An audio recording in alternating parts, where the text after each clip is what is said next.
2 o'clock on my watch. I think Chuck Morris will perhaps be joining us in a few minutes, but we do have 5 people at least now, so why don't we go ahead and start the meeting. There he is. Okay. Right on time. Hey, Chuck. How are you doing? Thanks, Chuck Collins.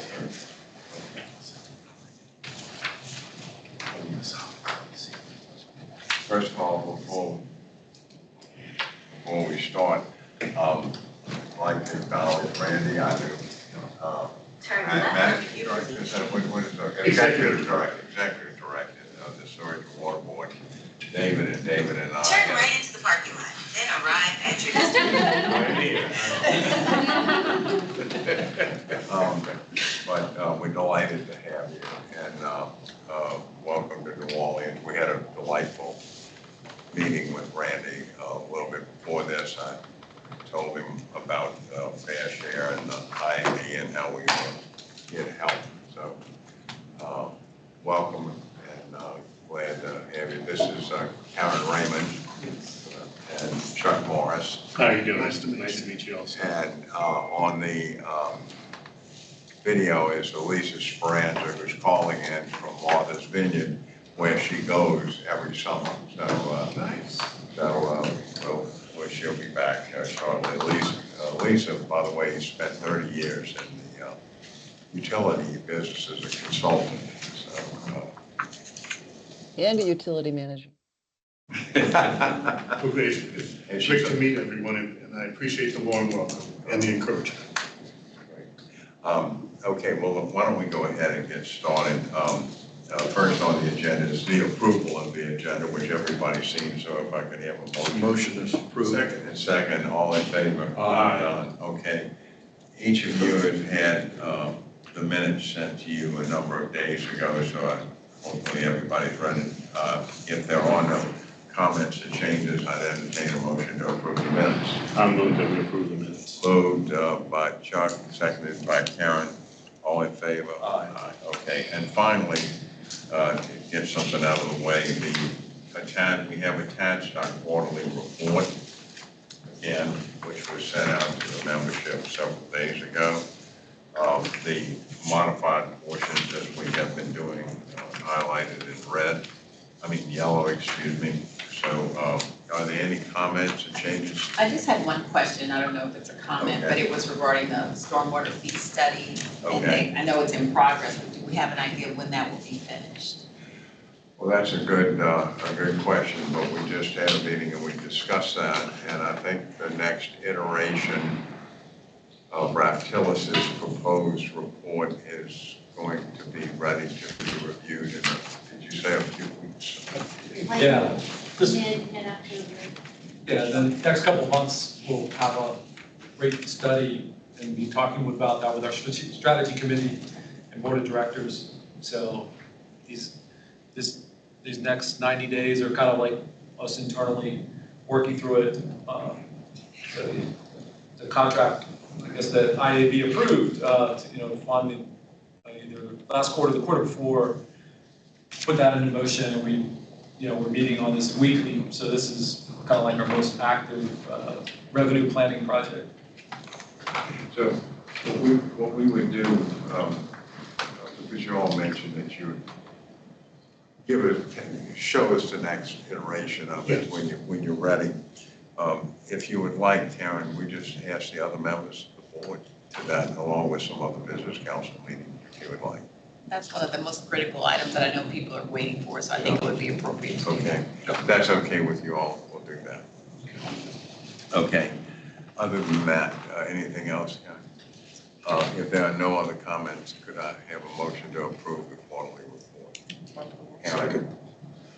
Moved by Karen, seconded by David Kirstein. All in favor? Aye. Okay, let's move on to the presentation of the agenda. And first on that is presentation of the Fair Share financial update by the City of New Orleans. Abby, is that you?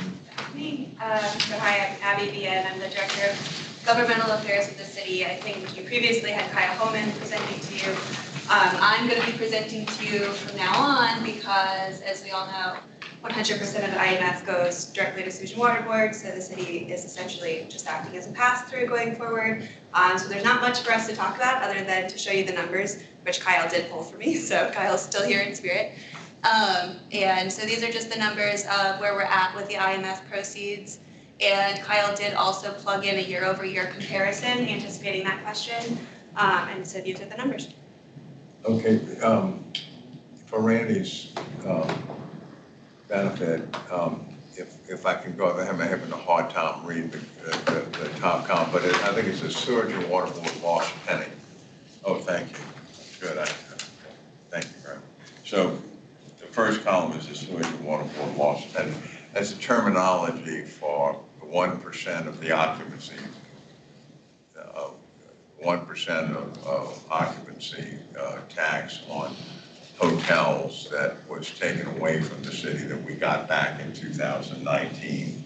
So that is the income that we've received this year from the lost penny for the Sewage and Water Board.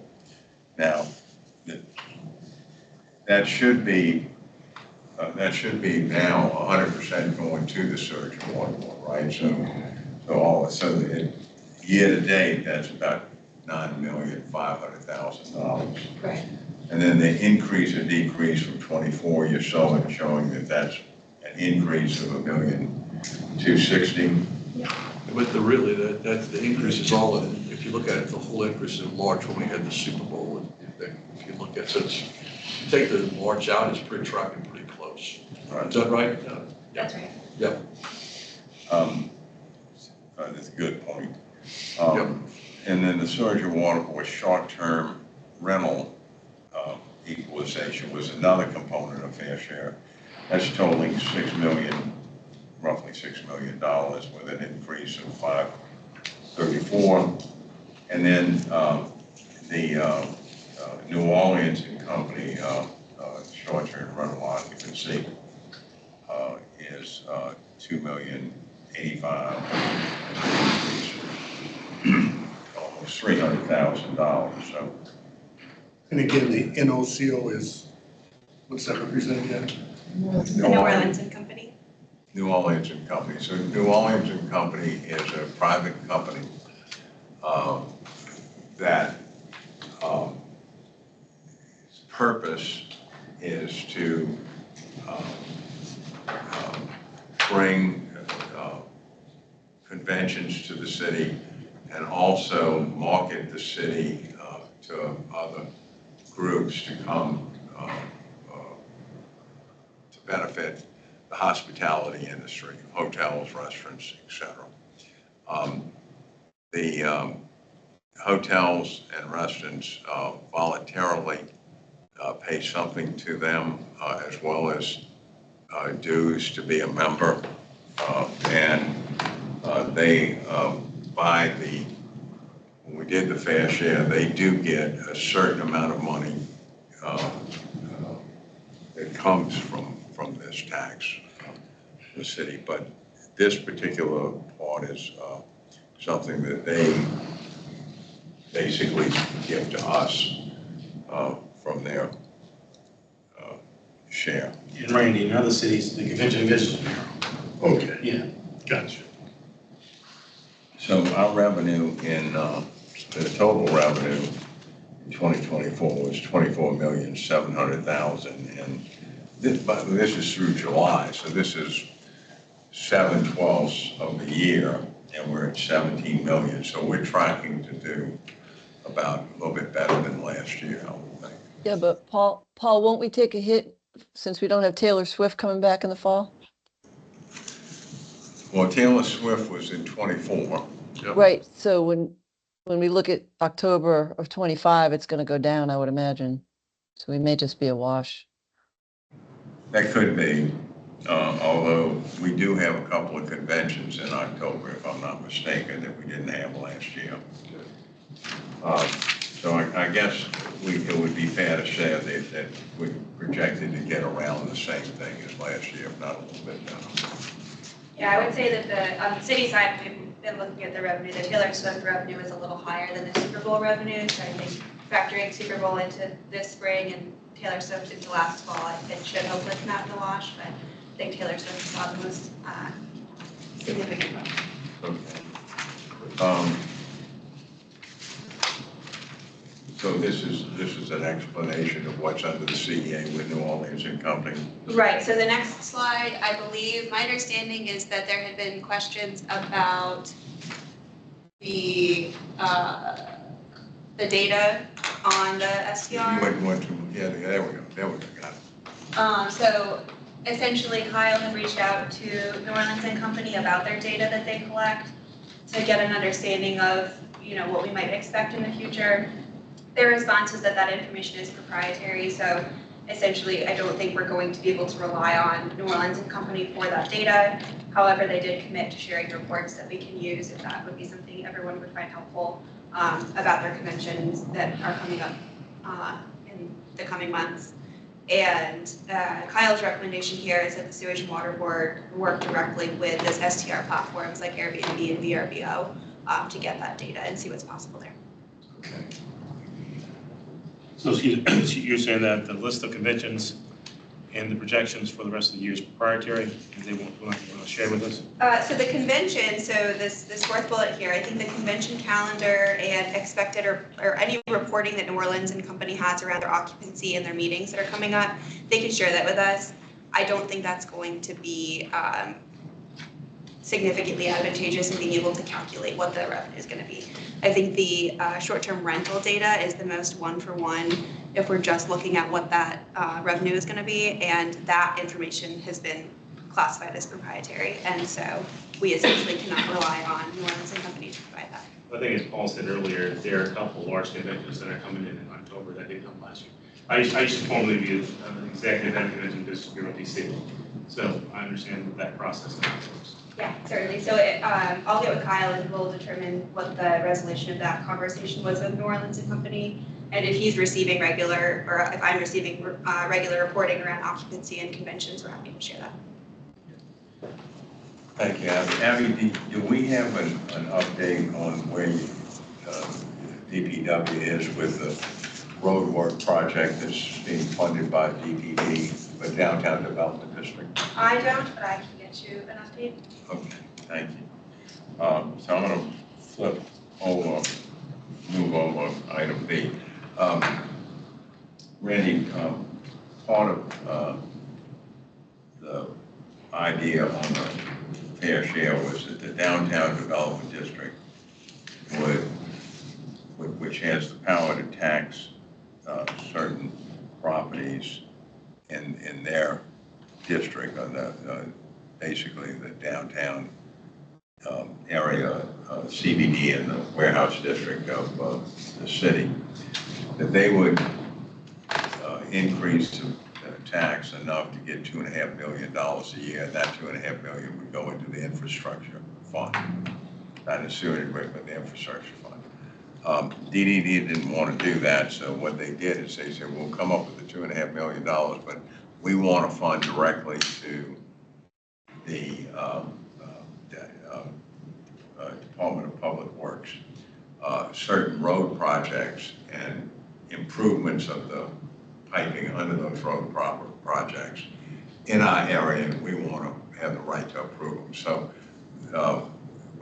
everybody agreed to do that, and so they are underway with those projects, and usually we get a report from DPW on where those street projects are. So, I can get an update for you to share out. okay, thanks, Abby, appreciate it.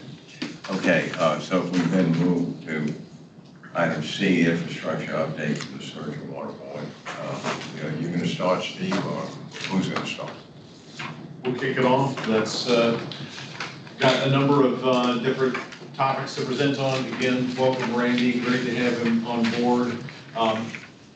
The first slide that we've got is a major success story for us and a major contributor being the IAB, and this is our smart meter program. As of about 15 minutes ago, we've got 128,416 meters, which is just about 90% of our population is installed at 143,000 right now. And the benefits that we're seeing is complaints. We're not seeing nearly as many complaints. When there are complaints, we've got really good data to back up where those issues are. David Gallo, you and I were just talking about issues we both had with garden hoses running in the backyard and automated alerts coming through, telling us that you have Crazy how good that a is. leak. It's great. The customer portal is being very, very well received, well utilized, and really helping our customers to save water, save money, and they're not getting hit with these big bills with 2 months worth of usage if you've got a leak on your system.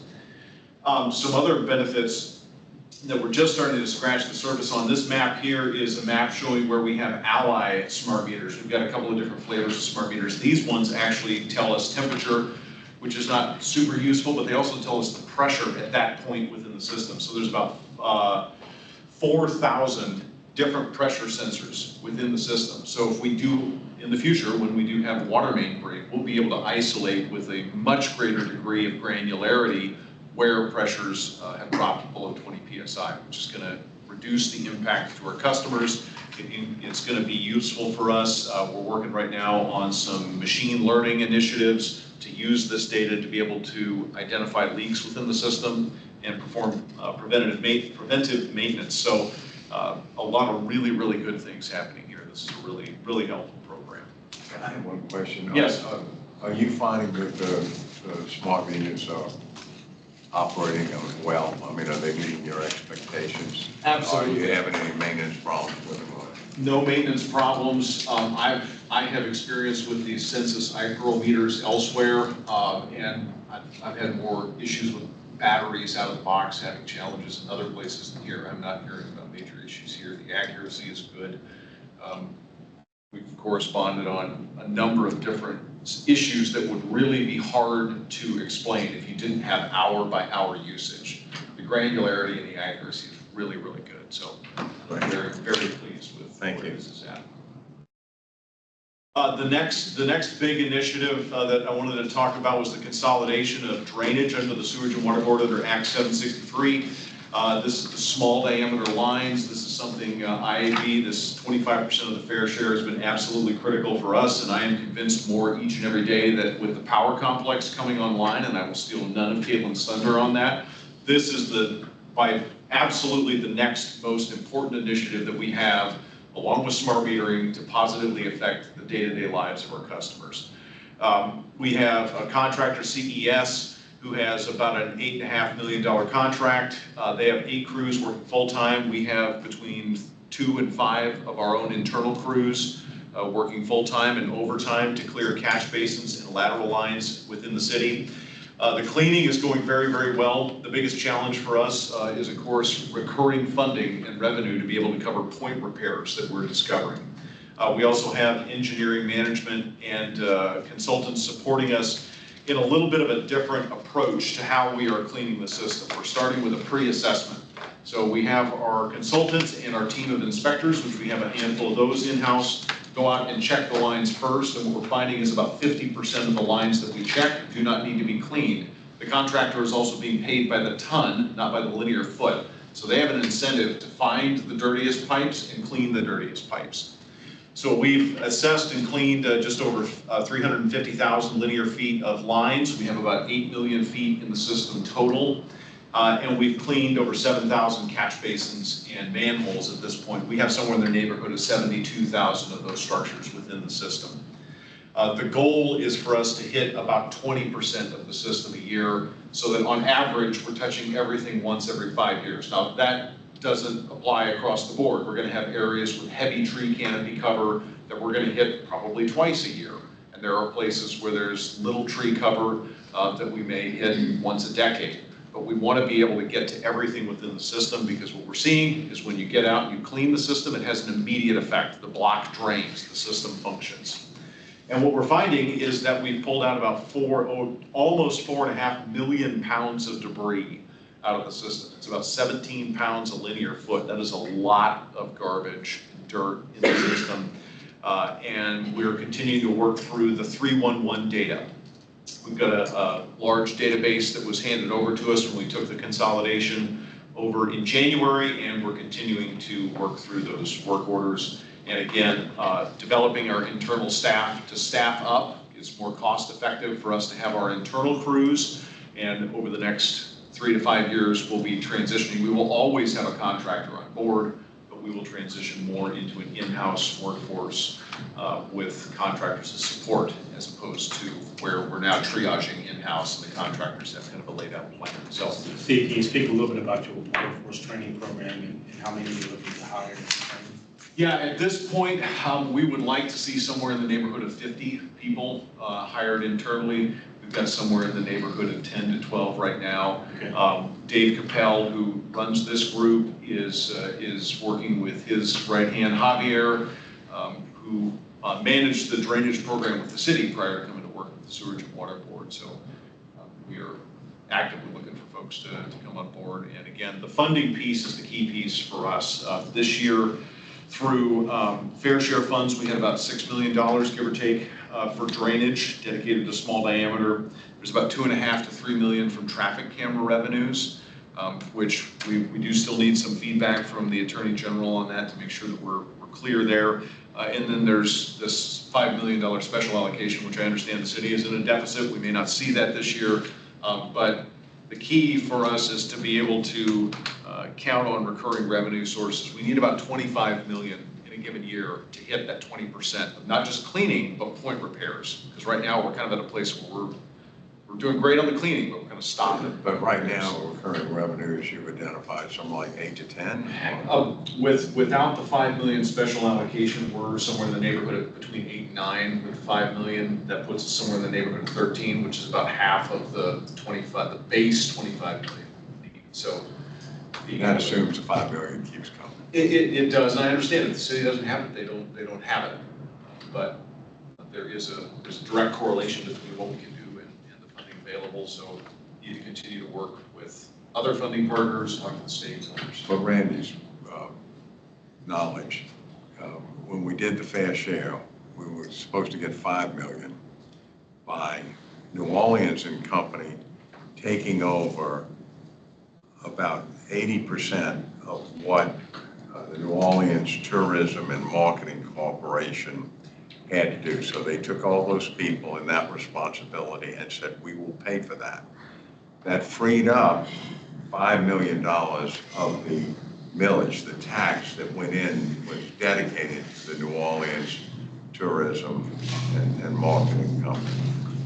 So we were supposed to get that 5 million. The infrastructure fund was supposed to get that 5 million. They found out that the tax, the millage, had to be, was designed that it could only go to cultural issues. So we said, well, let's put before the voters to rededicate, if you will, that tax or that portion of the tax. The city didn't want to do that, and they said, look, money's fungible, and we can use that, and we can give you the 5 million another one. COVID hits, okay, everything's on stop.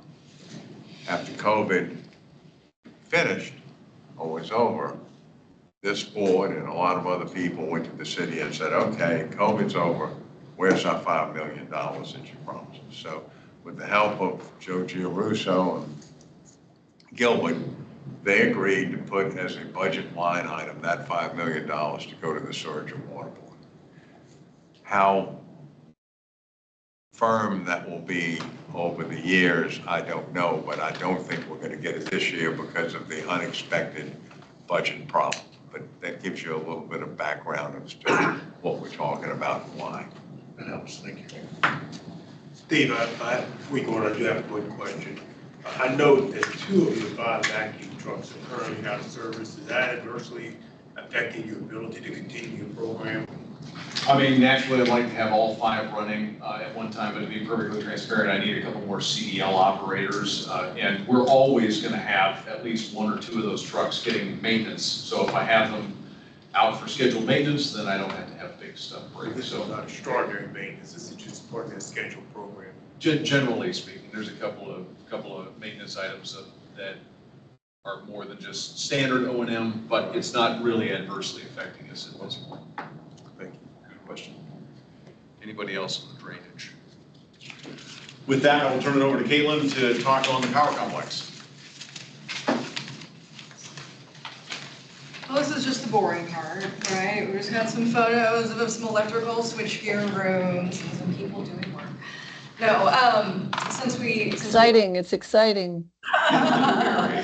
this is what, excuse me, this is what we like to see, right? So this is, the photo on the left is the team that was doing commissioning and testing last week as they continue today. And the photo on the right is our part of our new switchgear control room. So this is the future of our operations, and we're really excited. So since we last met, we've met some really big milestones. The first one was energizing the feeders from the Entergy substation, did that. Then we had to connect it to our system, did that. Tested it with a load bank, and for visual cue, this is a load bank. It creates an artificial load. So we were able to test the frequency changer under these controlled settings. We were able to meet that design capacity, which was expected, but always good to verify, right? That's why we go through this. And the photo on the left is actually the frequency changers. They're not real exciting to look at, but that's, again, this is where we're excited about it. So, Well, as we told Caitlin the other day when we looked at this, David Gallo, I, and Ann Raymond really get excited. I'm so pleased. We're all very excited about So, this. hey, Caitlin, you should have a slide that shows the old power complex and the new power complex. For next time, I will definitely have that. Because that's exciting. We will, that's good feedback, Elisa. We'll do that. So, this has been these are, very unique, specially manufactured equipment. So we're going through a very rigorous testing and commissioning process.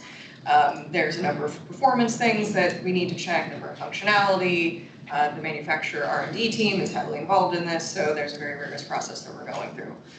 We're feeling very good about that progress. We're encountering things, but we're addressing them as we go on. And the next big step for us would be using the frequency changer for 24 hours on our own, utilizing the load bank as well as our own load, and then hoping to be able to start our 30-day reliability test shortly after that. So I'm a little superstitious about things right now, but I'm feeling good today. All right. One of the other initiatives, so in addition to these other things we talked about, IAB's been critical in supporting some of our capital and operational repairs. Paving over the last 2 years has been a huge help, and then transitioning now into the sewer and the water system in particular. At our last meeting, we had an ask for some $2 million in support, which has really helped. We were able to close 4,200 work orders, not all with IAB funding, but that was a critical underpinning of closing 4,200 work orders from June 1st through September 4th on the water side, and then closing out 1,552 sewer-related work orders as well. So that IAB funding has helped us with additional rental equipment, which equips our crews to be able to do work internally. It's supported a sewer contract to allow a contractor to support sewer work. It's also supporting a water main repair contract that's been critical for us. And then it's also, we are going to use some of that for purchasing 2 pieces of asphalt and concrete equipment that's going to support us for years to come in the future. So you would actually do your own asphalt work? We do, yes. So prior to 2023, we could use a dump truck. We've been able to, with IAB funds, purchase what we call Falcons. They're insulated containers. We're now doing large patches in-house. It's much, much cheaper for our crews to do it in-house. We're going to be purchasing an asphalt truck and then something to mix our own concrete. So we're not going to be at the whim and mercy of some of our suppliers, which can be challenging, whether it's holidays or other things. So yes, very, very helpful. Again, we'll always have a contractor to help with specialty paving and some of these other staff augmentation, but most of that in-house. So very helpful. We do have one small request later on the water side of things, and we'll talk about future requests here in a bit. One of the other initiatives is the Water Quality Master Plan. We're about 90% complete with that, and that's been a really successful exercise for us with a number of different outcomes that have been realized for short, medium, and long-term upgrades. So the next focus, the thing that for myself as General Superintendent, I really want us to be able to focus on is our water treatment plants, in particular the Carrollton Water Plant. Algiers needs help as well, but many of the components of our Carrollton Water Plant are over 100 years old. And through this planning exercise, we were able to come up with a number of different long-term alternatives for essentially replacing that plant, and that's coming out in a 30-year CIP. We also have a 5-year capital improvement plan that's coming up with some items we'll see at the table at the end, with things that we just really need to address to keep the plant moving and operating more efficiently. And in the very immediate future, they've had a couple of operational pilot programs, one of which has already started on the West Bank and 2 others that will take off.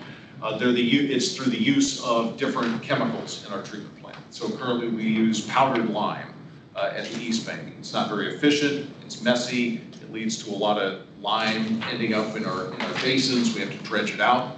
The East Bank, we're using liquid lime as one of these recommendations, and that's the tank that you see there. It's saving us time, saving us money, and we're not wasting lime, and we have better control. Another pilot that's going to be used is the addition of something called zinc orthophosphate that will protect against corrosion. So for the lead service lines that we have in the system, the addition of zinc orthophosphate has been shown to reduce corrosion effects, in particular in the presence of elevated chlorides or saltwater intrusion. So that's something we are going to be starting immediately. And then finally, there's a different coagulant. So we use something with the Mississippi River water. We add something called ferric sulfate. It allows all the mud to ball together, sinks to the bottom. There's a different chemical, aluminum chlorohydrate, that's been recommended. We'll have to use less of it. Leads to other situational improvements. And these are all things that we aim to be implementing here over the next 6 months to a year that will make the operations more efficient. With that, I want to turn it over to Gray to talk through the fund status. Thanks, Steve. So let that IAB know our revenue since inception, 88.2 million almost. And that's for June, so one less month than what the city reported, but I think that's July numbers will be sort of on the way to us. And then we are doing the 2 different tracking, minor drainage 25%, so that's about 3.6 million these first 6 months. And then the 75% is being kept in the other schedule that we have the IAB projects for. So continuing that, appreciate the support. Those are just a breakdown of numbers for the last 3 months on the right, and then our total expenses, 62.5 million since inception, and we pretty much have all the project allocated, although we're going to talk about some future look ahead that we've talked about, so that's an incoming slide. So last really 3 quarters was getting the major smart metering bills, installation bills, as you can imagine, but that's, as Steve was talking about, been a real transformational project. So we spent 20.2 million first 3 quarters, and then the power plant complex 4.9 million. We talked about the 5 million, and then say on the next slide, just have a one request. I think 500,000 is a continuation of water critical repairs, a specific valve situation that would be on the list, and we'd be kind of waiting for next year's January O&M budget if we didn't request the IAB to fund the additional 500,000 in addition to the 2 million which we spent. So we're asking this time for the 500,000. Vote on that today. Yes. Okay. So that supplements our crews working to work on repairs, and certainly there's always more to do, but this is a particular set of repair that kind of unlocks some other benefits in the network. Are there any questions about this? Can you be a little bit more specific about the repair itself? Yeah, so this repair would be specifically on a valve that we refer to as the rock crusher valve. There's an old rock crusher lot at the intersection of Elysian Fields and Florida Avenue. It's one of 2 large water mains that serve primarily New Orleans East and the lower 9th Ward, and we believe that valve is broken closed. We want to replace that valve and put a larger valve in, and that will allow us to increase pressure to New Orleans East. One of our key initiatives is eliminating boil water advisories in the Little Woods neighborhood. We have about half of our boil water advisories are in that geographic area, and we're working on that initiative as well as some other unrelated to IAB issues around the Morrison Canal. And if we can replace that valve, I believe we can see pressures rise in New Orleans East 3 to 5 pounds, and it will also allow us to make some other repairs along Fillmore. So this is kind of a keystone singular project that will allow us to address a number of other issues. And how long has it been not functioning properly? You know? Probably about 6 to 8 months, based on the data, sometime around the end of last year. And you think the repairs will take how long? The first, I guess you're gonna phase it, so. Well, this individual repair, probably no more than a month, but it would depend on how quickly they can get to digging. You know, total cost is 500,000. The total cost will probably be around 6 or 7, but this will be the bulk of the funding that would be needed. This will allow us to get through the end of the year with the rest of the capacity in that contract. Thanks. Any other questions? I can make a motion that we approve the $500,000 for the critical water network repairs. And I second that. Motion made by David Gallo, seconded by Ann Raymond. Karen. Any discussion? All in favor? Aye. Karen Raymond, I'm sorry. Karen. Thank you very much. I work out with an Ann Raymond. She comes at the same time I got in on my, sorry about that. But I got it Karen right when you came in the first time. On this slide, I'll pass it back to Caitlin, but just to highlight, the committee asked about the future look ahead capital projects, and I did reflect on our pro forma, the revenue. We talked about the 75% IMF funding, critical infrastructure. So we project about the revenue. We were talking about $5 million a quarter, a little over, north of 20 million, and then thinking about projects. Caitlin's going to talk about how we kind of segment those, but this allows us to, or shows us that we clearly could just go straight off our CIP plan that we're working on the budget for, and can find eligible projects to discuss with the IAB. And this list, I'm not sure how much granularity folks want to go through in this individual list, but Chuck, Karen, or Elisa, would you like, this is, they're telling us here, these are things that we're going to ask for in the future, we believe, and we just want to let you know about that.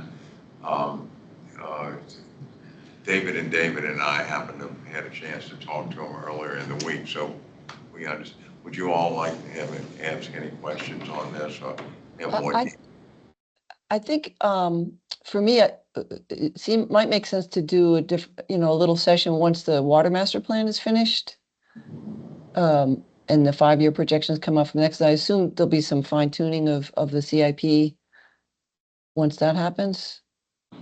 yeah, absolutely. I think that's a great idea, and there's kind of some philosophical things, just to touch on a couple of points.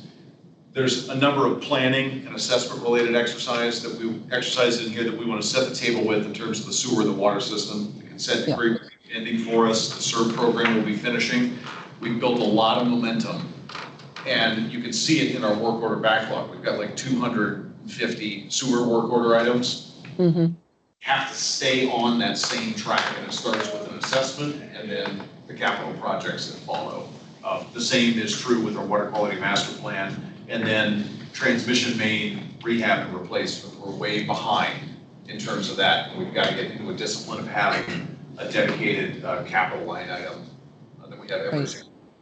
The only other question I had is, I know you were at one point working on an asset management plan, which may also impact your CIP, and what the trade-offs are between maintenance and replacement and things like that, and criticality and risk and all of the things you do with an asset management plan. Is that, and I don't think we've heard too much about that lately. Is that, I know Randy knows all about asset management plans. So,